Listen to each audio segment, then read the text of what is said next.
So if you were standing inside a really grand historic mansion this past week, and you watched this massive, multi-million-dollar crystal chandelier just crash to the floor right in the center of the room. Right. Shattered glass everywhere. Exactly. Yeah. I mean, the noise is deafening, there's glass flying, and you'd probably think, wow, the entire house is collapsing, right? Because it's all you can look at. It demands your attention. Yeah, exactly.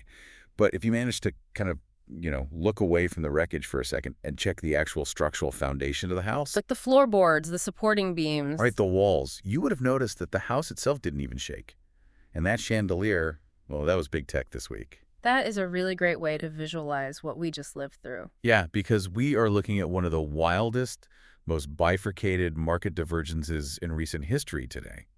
And our mission on this deep dive is to basically decode this trading week. We're looking at July 20th through July 24th, 2026. And what a week it was. Seriously. I mean, this is a week where Wall Street was violently ripped in two completely different directions. On one side, you had this brutal reality check for artificial intelligence and the mega-cap tech giants. The falling chandelier. The falling chandelier, exactly. And then on the other side, we had a massive geopolitical energy shock in the Middle East that sent these serious structural ripples straight through the global bond market. And, when you start peeling back the layers of those cross currents, it really reveals a fundamental shift in the actual plumbing of the financial system. Yeah, and just to set the stage for you listening, we're pulling from a pretty comprehensive stack of sources today. Weekly market summaries, chronological trading logs, sector correlation data, and forward-looking economic calendars. Right, covering global equities, sovereign bonds, commodities, and the energy markets. It's a lot of ground to cover. It is. But if we had to synthesize all of this, what's the core theme that emerges for you? Basically, it's a violent shift in return drivers. I mean, think about the last couple of years. We've essentially been living in this market fueled almost entirely by price-to-earnings hype. Where investors were just perfectly willing to pay massive premiums for promises about the future. Exactly. But this week, the psychological switch flipped. We are transitioning, literally in real time, into a show-me-the-money market. Show me the money. I love that. It's true, though.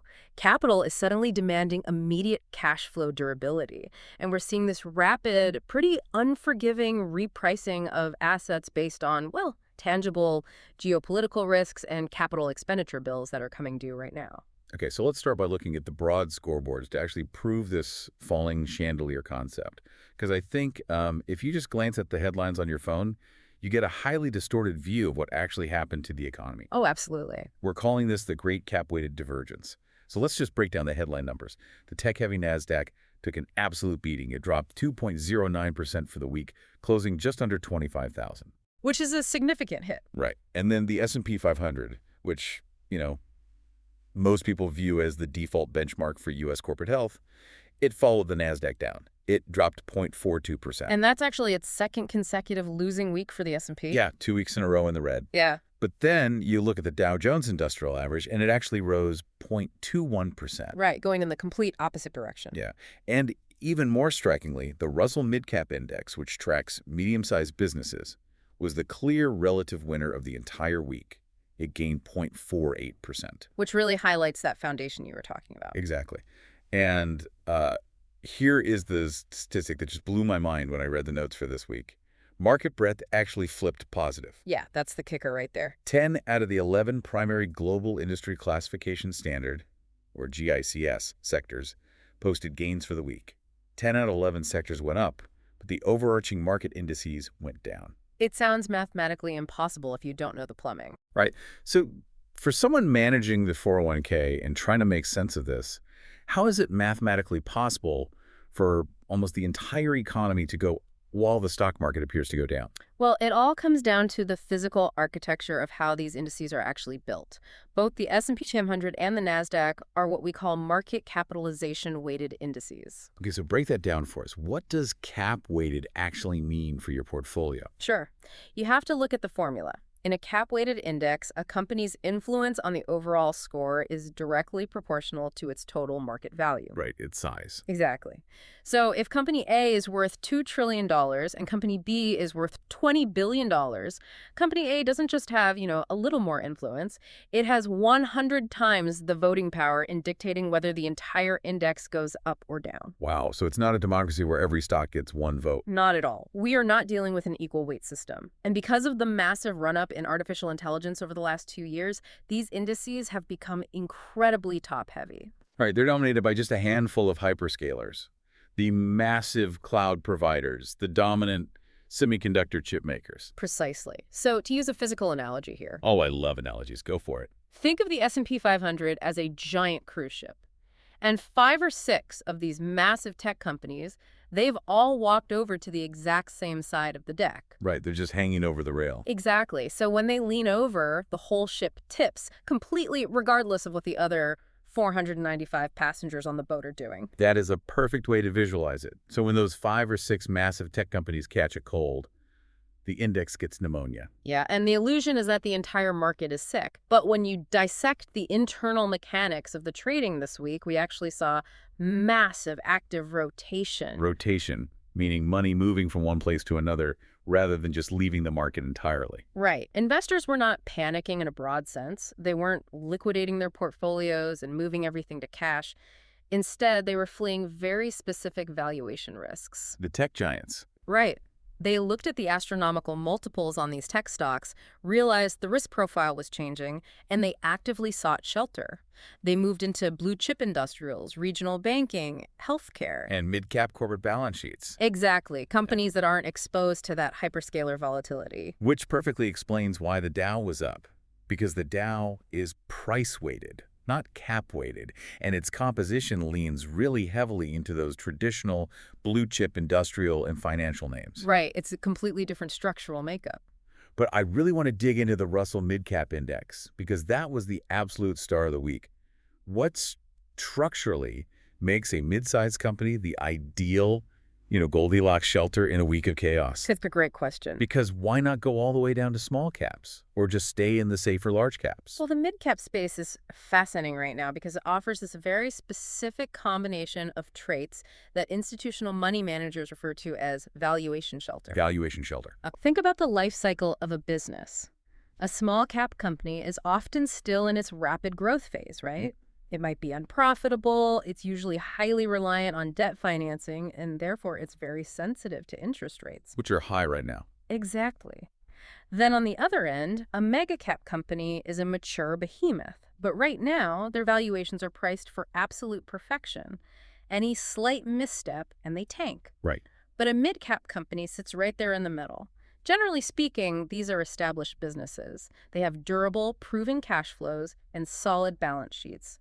They have survived market cycles before. So they aren't burning cash just to keep the lights on, like a startup, but they also aren't priced at 50 times their future earnings like some hot AI stock. Exactly that. Furthermore, when you buy a mid-cap index, you are buying broad sector diversification. The Russell Midcap isn't hyper-concentrated in specialized semiconductor manufacturers. Right, it's not just a tech fund in disguise. No, it gives you exposure to regional logistics companies, specialized manufacturing, regional banks, energy infrastructure. So, this week, when the tech sector started burning down, those mid-sized businesses demonstrated this profound structural resilience. Right. Their operational realities are completely detached from whether a massive tech giant is buying 20,000 or 40,000 AI GPUs this quarter. Which insulated the investors from all that volatility at the top of the food chain. Exactly. Okay, so let's examine the fire at the top of the food chain. Because since the mega caps dragged the broader indices down so violently, we really need to zoom in on the exact mechanism of their stumble. The tech hangover. The multi-billion-dollar tech hangover. It was basically an AI capital expenditure reality check. And it was brutal. It really was. We had high-profile Q2 earnings releases midweek, specifically from Alphabet, Google's parent company, and Tesla. And those triggered a massive sell-off on Thursday. Let's start with Tesla. Yeah, let's do it. They plummeted 14.5% after missing earnings expectations. 14.5% is a massive haircut for a company of that size. It's huge. But digging into the call, it wasn't just the earnings miss that caused a cliff dive like that. It was the forecast. Right, the forward guidance. Yeah, they projected multi-year massive capital expenditure, or CapEx, increases. And this was specifically for AI compute infrastructure and the physical rollout of their robotaxi network. And then Alphabet basically poured gasoline on that exact same fire. That is what truly spooked institutional money. Oh man, Alphabet fell 7.1%. And what's wild to me is that they actually reported really strong cloud growth. They beat on the top line in key areas. It's been a good quarter on paper. Right, but then they announced their 2026 CapEx outlook, and the number is just, it's staggering. Yeah. Roughly $200 billion for AI infrastructure. $200 billion. I mean, to put that in perspective, that level of spending is so high that it literally pushes their free cash flow into negative territory. Which is almost unheard of for Google. Right. And the ripple effects across the thematic AI indices were brutal. The Nasdaq AI index dropped nearly 2%, and the communication services sector, which is where Alphabet lives, was the absolute worst performer of the week, down 4.06%. It was a bloodbath in that specific sector. Now, I have to play devil's advocate here for a second. Go for it. If a company has the war chest to spend $200 billion to decisively win the global AI race, to literally build the infrastructure that will define the next decade of human technology, shouldn't Wall Street be throwing a parade for them? You would think so, logically. Right. Why is the market punishing them so severely for aggressively investing in their own dominance? Well, to understand the market's reaction, we have to pull apart the fundamental friction between the promise of future infrastructure and the mathematical reality of present-day free cash flow. Okay, lay it out for us. Wall Street is inherently notoriously impatient. For the last 18 to 24 months, investors were euphoric. They were more than happy to reward the theoretical promise of artificial intelligence. It was a purely narrative-driven market. Right, the story was enough. Exactly. But we have now crossed the Rubicon into an execution phase. The market is demanding a compression of the monetization timeline. Meaning they want to see the profits now. Right. Analysts are looking at Alphabet's $200 billion layout for data centers, cooling systems, specialized silicon, and they are asking a very cold mathematical question. Where is the corresponding software revenue to justify this capital outlay today? So it's not that Wall Street doesn't believe AI is the future. It's that they are looking at the receipts and realizing, wait, you are buying the world's most expensive hardware, but you're still trying to figure out how to charge everyday consumers for the software. That is the absolute crux of the issue. When a meta-cap tech giant's free cash flow goes negative because they're buying unprecedented amounts of physical hardware, the entire valuation model of the company breaks down. It has to be rebuilt. And we saw this reality reflected vividly in the Shiller PE ratio this week, right? We did. The Shiller PE, also known as the TPE ratio, that's cyclically adjusted price to earnings, was developed by Nobel laureate Robert Shiller. Okay, and how is that different from a normal PE ratio? Well, unlike a standard PE ratio that just looks at the last 12 months of earnings, the Shiller PE looks at inflation-adjusted earnings over a 10-year period. Oh, wow. 10 years. Yeah. It is designed to smooth out the short-term noise of the business cycle and give you a much truer picture of overall market valuation. And this week, the Shiller PE dropped a significant 2.39%, falling from 41.45 to 40.46. Okay, let's unpack multiple contraction for a second, because that's what that drop represents, right? Exactly. If the market as a whole gets cheaper relative to its earnings, it means the premium I'm willing to pay for a dollar of future profit has shrunk. That is exactly what a multiple contraction is. The market is aggressively lowering the premium it is willing to pay for these tech giants. The reality of these massive CapEx bills is compressing their valuation multiples. It's like gravity taking hold. Basically, think of it this way. If a company is spending $200 billion in cash today for profits that might theoretically materialize in, say, 2028 or 2029, the present value of that company's stock must take a hit, especially when the cost of capital is rising, which we'll get to. Right. And you could see this fear transmit directly into the semiconductor space this week. The companies that are actually manufacturing the chips that Alphabet and Tesla are buying. The picks and shovels of the AI gold rush. Exactly. They were wildly volatile.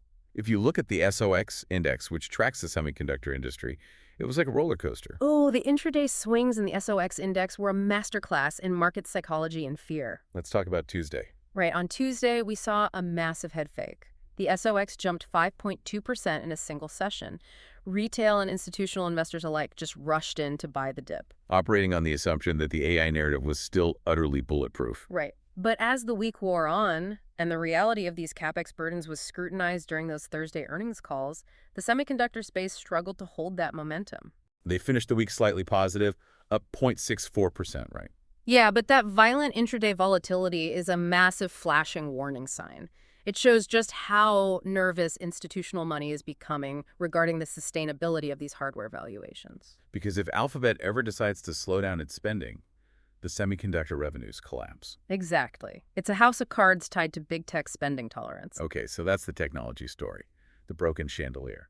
But tech wasn't the only thing dragging down the S&P 500. Not by a long shot. While Silicon Valley was dealing with this AI spending hangover, the broader market faced a sudden, massive external macro shock, one that threatened to reignite the single biggest fear of the last 3 years. Inflation. Inflation.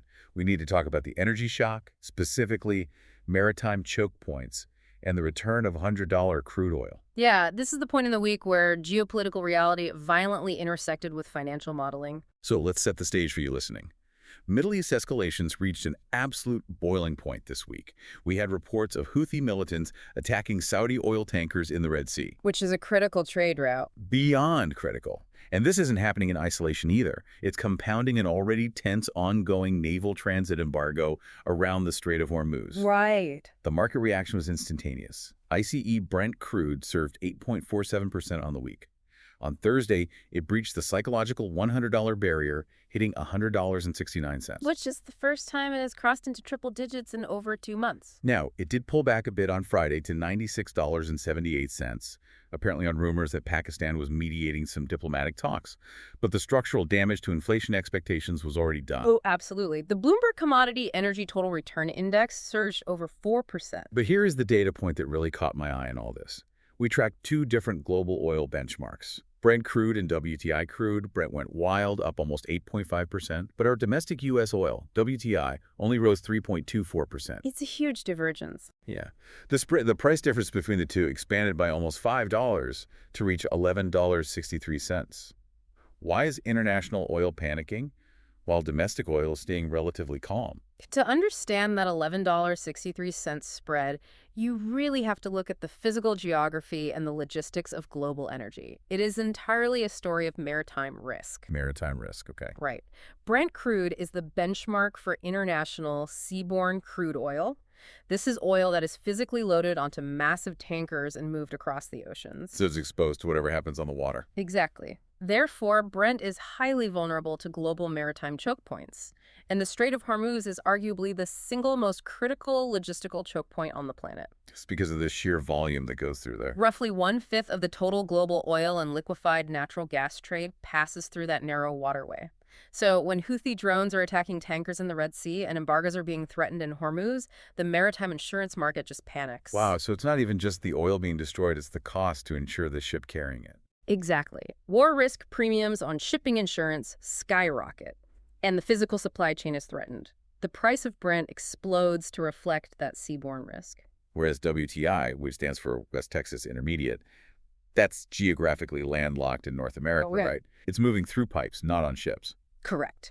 WTI is U.S. domestic crude. It is extracted in places like the Permian Basin, and it's moved primarily by an extensive network of underground pipelines. They go to refineries or to the massive storage hub in Cushing, Oklahoma. So a pipeline in Texas is completely immune to a Houthi drone strike in the Red Sea. Or a naval blockade in the Persian Gulf. Exactly. Furthermore, the U.S. currently has massive domestic stockpiles and incredibly strong, efficient refinery run rates. So we're kind of in our own little bubble. Effectively, yes. That robust domestic supply chain insulated the U.S. physical market from the full force of the international shipping chaos.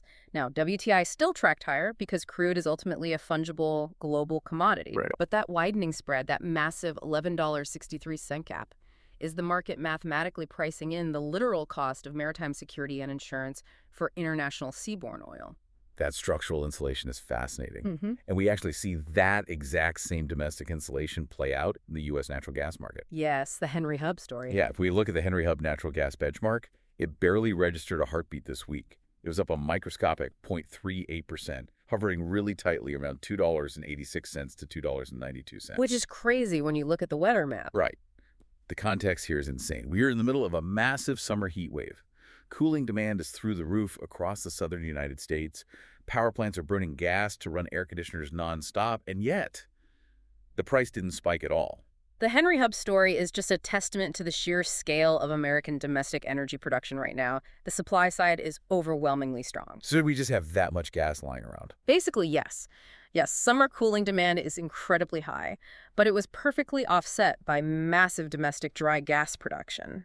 Additionally, producers have been steadily injecting excess gas into underground storage facilities. Like literally pumping it into depleted aquifers and salt caverns for winter use. Exactly. And because the U.S. doesn't have infinite liquefied natural gas, or LNG, export terminal capacity, a lot of this gas is essentially trapped in the domestic market. Meaning we couldn't ship it overseas even if we wanted to. Right. The energy shock we saw this week was strictly an international maritime crude issue. It was not a North American energy shortage. Okay, which brings us to the ripple effect. Because if I am a listener sitting in my living room in Ohio or, a portfolio manager in New York, I might be thinking, okay, oil spiked over there in the Middle East, but gas is cheap here in the U.S., so why do I care? You care because it bleeds into everything else. Exactly. An international oil shock does not stay confined to the commodities market. It bleeds into the bond market, it spikes yields, and it fundamentally alters the mathematical valuation of every single company in the S&P 500. It changes the math for everything. So let's look at the collision of bonds, tariffs, and the dreaded return of sticky inflation. This is the segment where the cross-asset turbulence truly defined the week. The reaction in the sovereign bond market was fierce, and it was immediate. Let's lay out the raw data. The 10-year Treasury yield surged to 4.703% on Thursday. That is its highest level in over a year. Over a year, right. But the 2-year yield rose even faster, hitting 4.360%. And because the 2-year rose at a faster clip than the 10-year, the 10-year yield spread narrowed sharply by 9.14%. Which is a huge move in bond land. Right. And we track the volatility of these bonds using the ICE Bova Move Index. Now, if you think of the VIX as the fear gauge for the stock market, the MOVI Index is the seismograph for the bond market. That's a great comparison.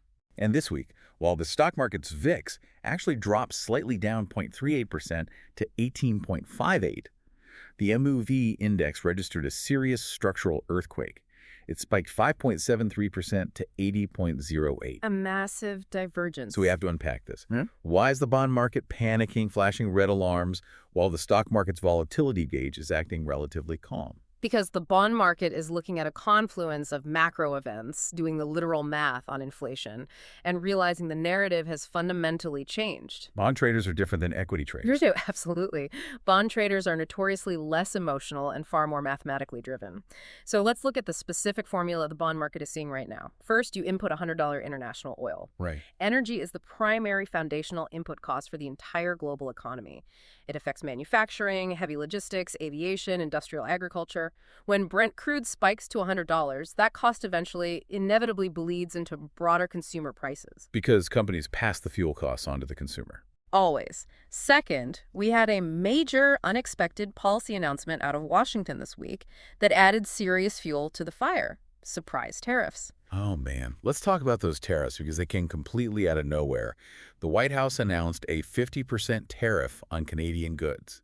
Things like cement, lumber, and weirdly specific hockey sticks. Yeah, quite the mix. Though they did carve out an exemption for Canadian oil imports. Plus, they invoked a 1974 trade law to apply 10% to 12.5% tariffs on 60 different trading partners globally. That is a massive macroeconomic lever to pull. It's huge. And it's highly disruptive to supply chains. Absolutely. And what is a tariff, stripped of all its political rhetoric? At its core, a tariff is an inflationary consumption tax. Explain how that works practically. Well, if you slap a 50% tariff on Canadian cement, the Canadian manufacturer doesn't just absorb that loss out of the goodness of their heart, they raise the price. Right, they pass it on. The U.S. construction company pays more for the cement, and then they pass that cost directly on to the consumer buying the new house. It raises the cost of imported goods across the board. So the bond market takes $100 global oil, adds broad, unexpected global tariffs, and the sum of that equation equals one thing: sticky, stubborn, re-accelerating inflation, And if inflation reaccelerates, it traps the Federal Reserve. which is precisely the opposite of what equity markets want. Exactly. The bond market realizes that if inflation is creeping back up, the Federal Reserve cannot responsibly cut interest rates. They might have to keep monetary policy restrictive for longer. I want to visualize the yield curve for a second to make this tangible for everyone listening. I always think of the yield curve like a seesaw. Oh, okay, I like that. The 2-year yield is on one side, and it represents what traders think the Fed is going to do in the immediate future. The 10-year yield is on the other side, representing long-term economic growth and inflation expectations. Right. So when the 2-year yield spikes up faster than the 10-year, it means the short-term side of the seesaw is shooting up because traders are abandoning the hope of near-term rate cuts. The seesaw analogy is very apt. The 2-year Treasury is hypersensitive to Federal Reserve policy expectations. When bond traders saw the oil spike and the tariffs, they aggressively priced out the likelihood of cheaper borrowing costs anytime soon. So the short end of the curve shot up. Right. And this loop connects us directly back to our first segment regarding the massive tech crash. Rising Treasury yields mechanically raise the discount rate for equities. Okay, let's freeze right there, because discount rate is one of those Wall Street terms that gets thrown around, but it is the absolute key to understanding why tech stocks crashed on Thursday. It is the whole ballgame. Let's explain how a discounted cash flow, or DCF, model actually works in plain English. If I am an analyst trying to figure out what a share of Alphabet is worth today, I have to guess how much cash they're going to make in the future, let's say in the year 2028. Right. But $1 in 2028 is not worth $1 today. Right. Exactly. Because of the time value of money. If I offer you $100 today or $100 in 4 years, you take the $100 today because you can invest it and earn interest in the meantime. Makes total sense. So if an analyst expects Alphabet to earn $100 in the year 2028, they have to discount that future $100 back to its present value today. The interest rate specifically, the risk-free rate of a 10-year U.S. Treasury bond, is the literal denominator in that mathematical equation. And as the 10-year yield goes up, The denominator gets larger, which means the present value of that future cash shrinks. for you listening, this isn't just some abstract Wall Street formula. This is the gravity that pulls on the valuation of your 401k. Very real gravity. If you can get a guaranteed, risk-free 4.7% return from the U.S. government just for holding a Treasury bond, why on earth would you pay a massive premium for a software company whose theoretical AI profits might not materialize until 2028? You wouldn't. You demand a better price for the risk. That is the mechanical reality. The spike in bond yields is the other half of the reason why mega-cap tech stocks crashed so hard on Thursday. It was a vicious twin shock. The worst possible timing. Exactly. These tech giants announced massive, historic CapEx spending plans at the exact moment the macroeconomic environment made that spending infinitely more expensive to finance. And it made their future profits less valuable in present-day terms. The math simply turned against them. Okay, so tech is crashing, bond yields are spiking, and international oil is flirting with $100. But capital doesn't just evaporate into thin air, it rotates. Money has to flow somewhere. Exactly. Let's look this sector-by-sector breakdown and trace where the capital hid during this storm. Because looking at the sectors is like reading a map of investor psychology. It provides a very clear picture of the defensive rotation we outlined at the beginning of the show. Institutional money was aggressively hunting for specific characteristics. Let's look at the defenders first. Utilities, tracked by the XLU ETF, surged a massive 3.00% this week. Healthcare, XLV, jumped 2.08%. Real estate, XLRE, rose 1.59%. Classic defensive moves. Right. Then you have the cyclicals and commodities space. Energy, the XLE, climbed 2.90%, which obviously tracks with the crude oil wave. Industrials, XLI, rose 2.55%, and materials, XLB, rose 2.46%. And those industrials and materials had some very strong tailwinds from manufacturing and aerospace earnings beats. Companies like 3M and General Motors came in hot. Yeah, that definitely helped. But then we have a glaring outlier in the defensive space. Consumer staples, the XLP ETF. Yeah. It usually acts as the ultimate safe haven in a storm, but it actually dropped 0.86% this week. Yeah, that surprised some people. We have a lot of distinct threads to untangle here. Let's start with utilities. It makes intuitive sense that the energy sector went up with oil prices. Yeah. But utilities, that sector was the absolute king of the week, up a full 3%. It was a monster week for them. Why are investors suddenly treating boring, regulated power companies like tech high flyers? Well, what's fascinating about utilities right now is their dual appeal. They are serving two completely different masters in the current market environment. Okay, what's the first one? First, you have the traditional historical reason.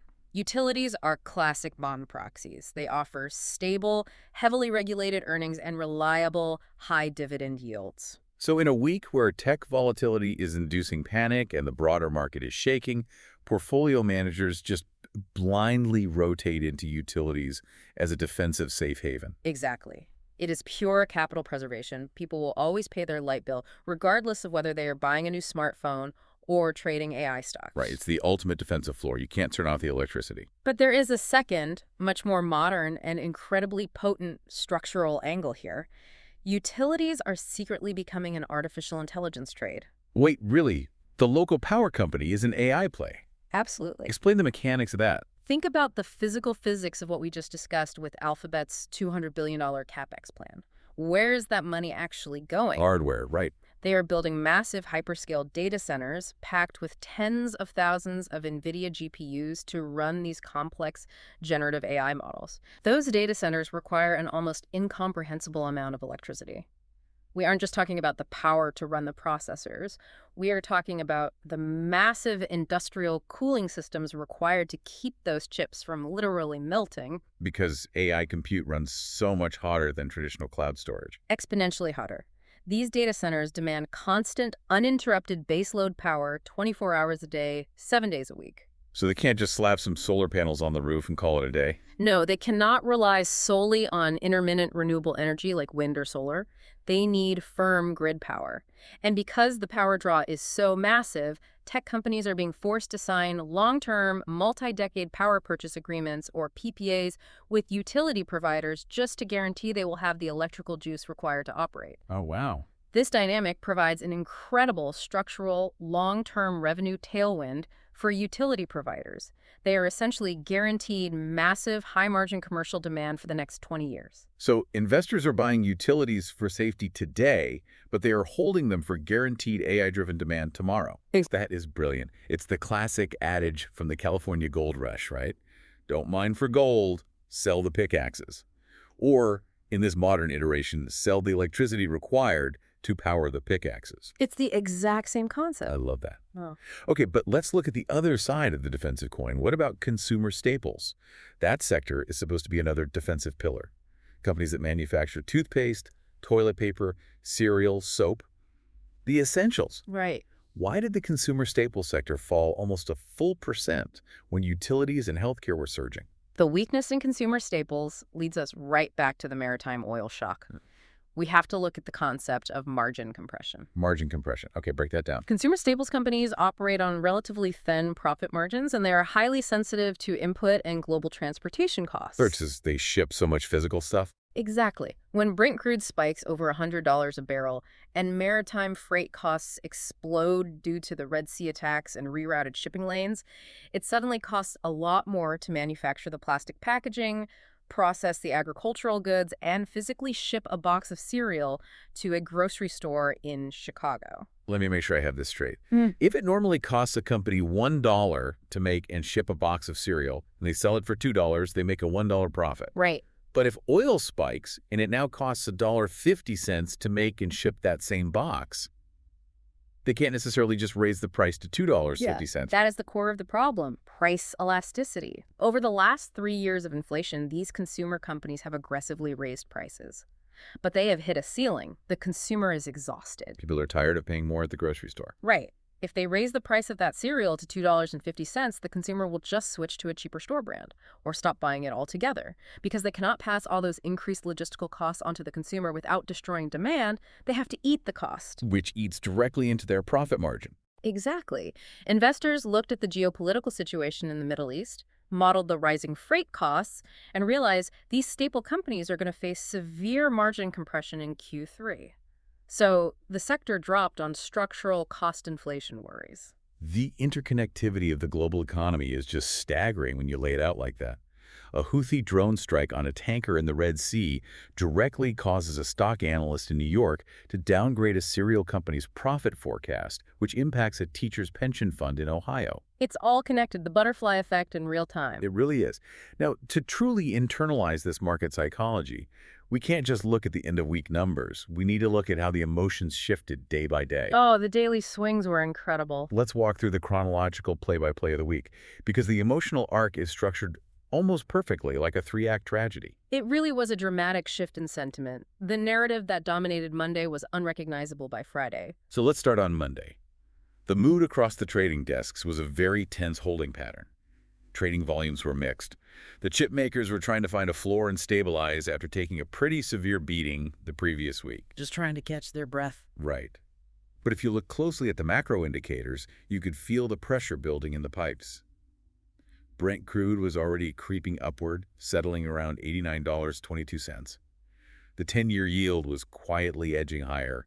It felt like everyone was just holding their breath. Monday was the textbook calm before the storm. Institutional money was largely sitting on its hands, positioning itself defensively, knowing full well that the mega-cap tech earnings later in the week would dictate the direction of the entire quarter. Then we get to Tuesday. Tuesday was the head fake. The market woke up and went into absolute full risk-on mode. We saw massive AI dip buying across the board. The buyers rushed right back in. They really did. We had solid earnings beats from old-school companies like 3M and General Motors, which injected a massive dose of optimism into the industrial space. The semiconductor index, the SOX, jumped a massive 5.2% in a single day. A huge single-day move. The Nasdaq gained 1.3%. The markets rallied hard, and what's crazy is that they completely ignored the rising oil prices, and they completely ignored the news about the new White House tariffs. Blind optimism. Let's freeze on Tuesday for a second. If you looked at traders' screens, they were euphoric.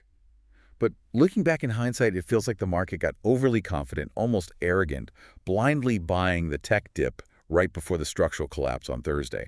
Was this a classic bull trap? Mechanically and psychologically, it was the definition of a bull trap. Explain how a bull trap works. A bull trap occurs when a declining asset temporarily reverses course and rallies, tricking buyers into thinking the sell-off is completely over. They rush in with fresh capital, drive the price up slightly, and then the trap snaps shut when the underlying fundamental weakness reasserts itself and the real crash happens. And to understand why this happened on Tuesday, you really have to understand the power of muscle memory in algorithmic and institutional trading. Muscle memory, like a reflex. Exactly. For the preceding 18 months, buying the dip on anything even tangentially related to AI or semiconductors worked flawlessly. It was the single most profitable, easiest trade on Wall Street. Whenever NVIDIA or Google dropped 2%, the bots just bought it.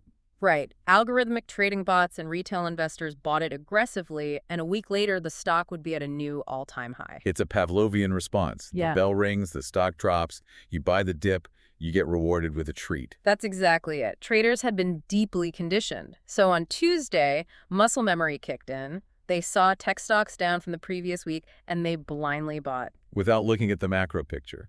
Right. But fundamental economics eventually reassert control. Gravity always wins. The market intentionally ignored the glaring macro warning signals. The rising cost of oil, the inflationary tariffs, the creeping bond yields. They bought the hype one last time, completely misjudging the macroeconomic environment. Which brings us to Wednesday. The hangover begins. Anxiety returns. The reality check. The market drifts virtually flat. The S&P dropped a microscopic 0.14%. Everyone is sitting on their hands again, waiting for the post-close earnings from Alphabet and Tesla. Meanwhile, oil quietly boils over $94 a barrel. You can feel the tension snapping. Wednesday was the slow, sinking realization that the macro environment had fundamentally shifted beneath their feet. The 10-year yield hit a 2-month high intraday. The foundational floor of cheap capital was being quietly pulled out from under the Tuesday tech rally. And then we reached Thursday, the big crunch. This was the worst daily loss for the broader market in a month. Alphabet and Tesla miss expectations and absolutely terrify investors with their massive CapEx spending plans. The numbers were just too big to ignore. Tech plunges. The Nasdaq drops 2.2% in a single brutal session.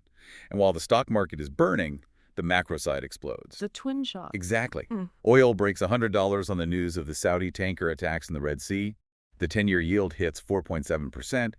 Airline stocks completely panic because jet fuel costs are directly tied to crude. It was an absolute bloodbath across multiple asset classes simultaneously.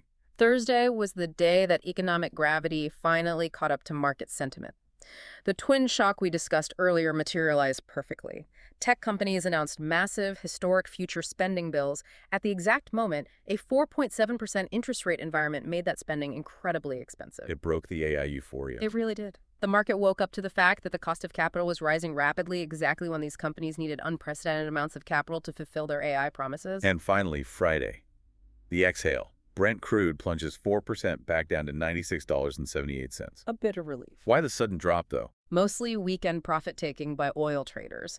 You combine that with rumors that Pakistan was leading backdoor diplomatic talks to calm the U.S.-Iran friction and secure the shipping lanes. Ah, okay. And the traditional defensive sectors rebounded on that news, pushing the Dow up over 235 points. But tech remained weak. The Nasdaq still closed down 0.64%. The structural damage to the tech narrative was done, and it couldn't be repaired by a slight dip in oil prices. Friday was a classic risk reassessment day. The geopolitical panic in the Middle East subsided just enough to let the pressure out of the crude oil market, which provided immediate mechanical relief to the Dow and defensive value equities. But the tech hangover stayed. Right. The fundamental concerns about tech valuations and multiple contraction remained entirely intact. The tech hangover persisted even as the broader market attempted to find its footing. So we've diagnosed the damage of this past week. The chandelier is broken on the floor, but the foundation of the house is intact. Now, where do we go from here? That is the big question. Because if you look at the economic calendar provided in our source material, the upcoming week, July 27th to July 31st, is shaping up to be even more critical than the week we just survived. We are calling it the Super Week. I would argue it is the most important week of the third quarter. The convergence of macroeconomic catalysts and mega-cap earnings is just extraordinary. Let's map out the gauntlet.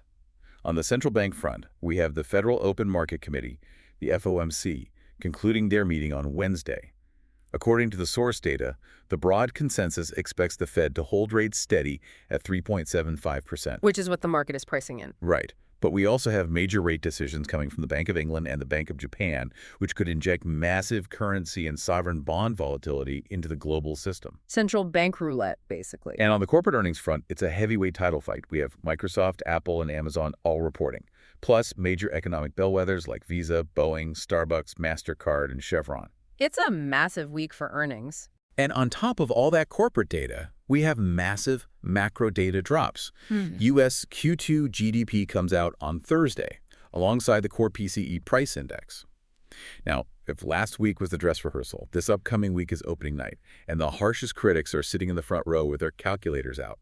Absolutely. What is the absolute most important thing investors need to watch? The stakes for Microsoft, Apple, and Amazon are now infinitely higher because of the precedent Alphabet set on Thursday. The new rule on Wall Street has been written in blood. What's the rule? If you forecast massive AI infrastructure spending, you must show immediate proportional cloud revenue conversion. The grace period for narrative-driven investment is officially over. Show me the money. Exactly. Institutional investors will be dissecting Microsoft's Azure cloud growth rates and Amazon's AWS margins with a microscope. If either of those companies shows any sign that their AI investments are dragging down operational margins without simultaneously boosting current quarter revenue, they will face the exact same violent punishment that Alphabet did. They can't just talk about the glorious AI future anymore. They have to deliver present-day cash flow. Exactly. And then, overlaid on top of those earnings, you have the macro policy layer. The FOMC statement on Wednesday must navigate an incredibly delicate, almost impossible needle. Why is it so delicate? Because on one hand, we had U.S. initial jobless claims drop to a historic low of 187,000 this past week. That shows the labor market is still very hot, which is inherently inflationary. Right. More people working means more money to spend. On the other hand, we have surging energy-driven inflation from this $100 international oil shock and the new tariffs we discussed. I want to touch on the PCE price index for a second, because a lot of people track the CPI, the Consumer Price Index. Yeah. But the Fed explicitly prefers the core PCE.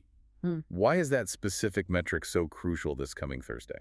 The Fed prefers the PCE, the Personal Consumption Expenditures Index, because it dynamically tracks consumer behavior and the substitution effect, whereas the CPI is a static basket of goods. The substitution effect, meaning what exactly? Think about it this way. If the price of beef skyrockets, consumers will naturally buy cheaper chicken instead. Right. The PCE adjusts for that behavioral shift in real time. The CPI does not. It is a much more accurate reflection of what people are actually experiencing and spending at the grocery store. Therefore, it dictates Fed policy. So the words Chairman Jerome Powell uses regarding the trajectory of rates for the rest of 2026, based on that PCE data, will dictate exactly where the 10-year yield goes. Exactly. And as we've established, where the 10-year yield goes dictates how much pressure stays on those massive tech valuations. It's all mechanically connected. The geopolitical oil price dictates the inflation expectation, which dictates the Fed's tone on Wednesday, which dictates the 10-year bond yield, which dictates the literal multiple placed on Microsoft's earnings. The domino effect. And if core PCE comes in hot on Thursday, if it shows that inflation was reaccelerating even before this recent maritime oil spike, that 4.7% yield on the 10-year could easily push toward the terrifying 5% threshold. And if the 10-year Treasury hits 5%, all historical models suggest that cap-weighted growth stocks will face a severe, sustained multiple contraction. It would be a very painful repricing. Yeah. So to briefly recap the core lessons from this incredibly complex week, market breadth is actually expanding beneath the surface. We saw 10 of 11 sectors go up, meaning capital is rotating, not fleeing. A very healthy sign for the broader economy. Right. Valuation discipline is returning to Wall Street with a vengeance. Investors are demanding cash flow today, not just AI promises for tomorrow. And geopolitical shocks, particularly in the Middle East maritime corridors, remain the ultimate structural wild card for inflation and bond yields. Spot on. But as we wrap up this deep dive, I want to leave you, our listener, with a final forward-looking idea to chew on. Something that builds on this AI capex panic we spent so much time dissecting. It is a vital historical parallel that I think many analysts are overlooking in the panic. Think about the late 1990s telecom boom. Right now, Wall Street is punishing tech giants for spending $200 billion on physical AI infrastructure. But what if this massive, terrifying build-out is actually the modern equivalent to the late 1990s telecom fiber optic boom? It's a fascinating comparison. Back then, telecommunications companies like Global Crossing and WorldCom spent hundreds of billions of dollars laying physical glass, fiber optic cables across the ocean floor and across continents, anticipating a massive boom in internet traffic. On Wall Street panic then, too. They did. Many of those specific companies actually went totally bankrupt from the sheer weight of their overspending. But that exact overcapacity, that massive glut of cheap bandwidth they left behind in the ground, is exactly what made the modern, hyper-profitable internet possible. It built the runway. Right. It enabled high-def streaming, cloud computing, remote work, everything we use today. So if tech giants are being punished today for overspending on AI chips, cooling centers, and baseload power, could their so-called waste actually be laying the physical foundation for a whole new generation of software unicorns we haven't even conceived of yet? The infrastructure has to come first. Exactly. The crystal chandelier may have fallen this week, but they might be using the glass to build an entirely new house. Keep questioning the headlines, look beneath the cap-weighted surface, and we will see you on the next Deep Dive.